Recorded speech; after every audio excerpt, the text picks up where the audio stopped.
আসসালামু আলাইকুম। আশা করি সবাই ভালো আছেন। আজ আমি কথা বলবো আম গাছের প্রুনিং নিয়ে। ডাল ছাঁটাই প্রুনিং নিয়ে কথা বলতেছি।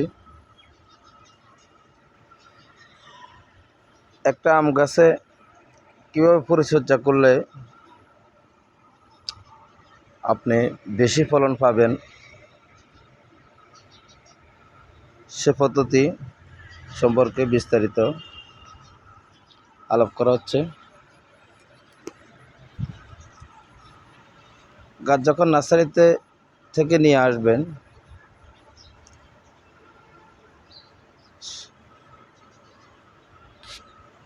কীভাবে রোপণ করবেন এবং গাছকে কীভাবে রেস্ট দেবেন, কীভাবে রাখবেন সে সম্পর্কে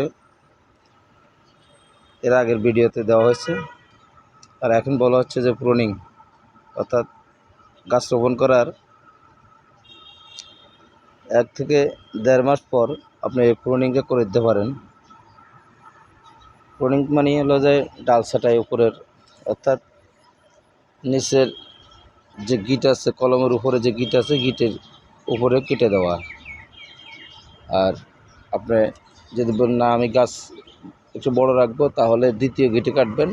প্রথম গিটে কাটলে ভালো, সেটার নিচে খাটো থাকে, এখান থেকে কুশিগুলো ছাড়তো।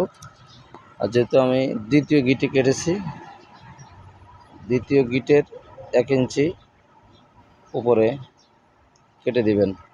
তাহলে দেখেন কাটে দেওয়ার পরে 2 সপ্তাহ পরে আপনার এইভাবে ডালগুলো চলে আসবে। দেখেন এখানে কতগুলো ডাল আসতেছে।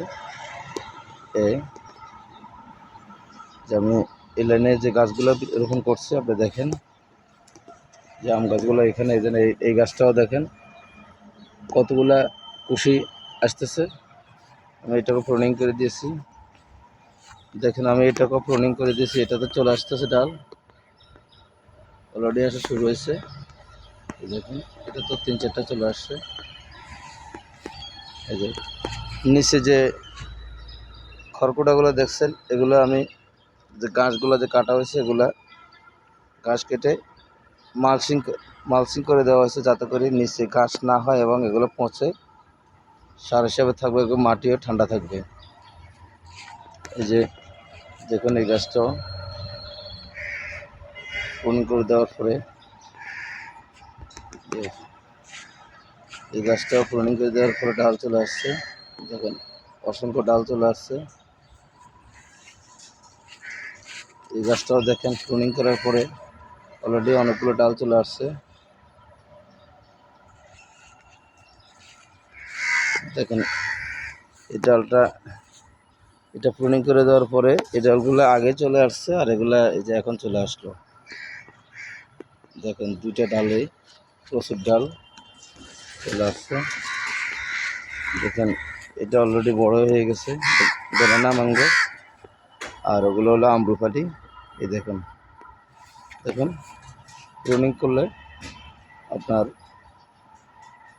কতটুকু সুবিধা হয়, অর্থাৎ গাছ ছোটো থাকবে, জোপালো থাকবে, অল্প জায়গায় বেশি গাছ রোপণ করতে পারবেন। দেখেন এই গাছ থেকে ওই গাছের দূরত্ব মাত্র, এই গাছ থেকে এই গাছের দূরত্ব মাত্র 5 হাত রাখা হয়েছে।